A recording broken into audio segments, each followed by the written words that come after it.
Welcome to the Voice of UK News Updates. Islamabad नुमाइंदा device अफयू की हुकूमती आला हुक्काम के मुताबिक बिजली के बुनियादी टैरिफ में इजाफे का इतलाक 1 जुलाई 2024 से करने की तजवीज़ है।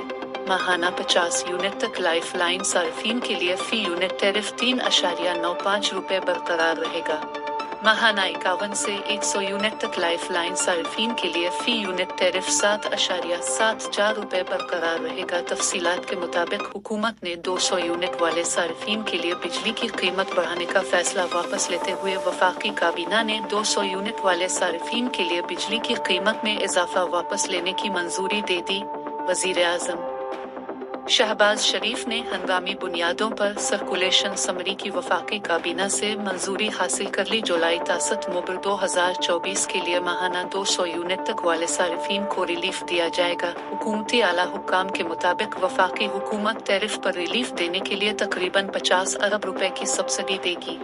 वफाकी काबीना ने बिजली के फी यूनिट बुनियादी टैरिफ में 7 रुपये 12 पैसे तक इजाफा मंजूर किया था। इससे कबल काबीना ने 200 यूनिट तक प्रोटेक्टेड नॉन प्रोटेक्टेड सार्फिन के लिए इजाफा मंजूर किया था।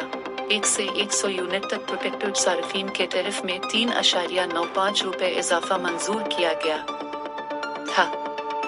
माहाना 101 से 200 यूनिट तक प्रोटेक्टेड सार्फिन का टैरिफ 4.10 रुपये बढ़ाने की मंजूरी दी गई थी। माहाना 1 से 100 यूनिट नॉन प्रोटेक्टेड सार्फिन के टैरिफ में 7.11 रुपये इजाफा मंजूर किया गया था। माहाना 101 से 200 यूनिट नॉन प्रोटेक्टेड सार्फिन के टैरिफ में 7.12 रुपये इजाफा मंजूर किया गया था।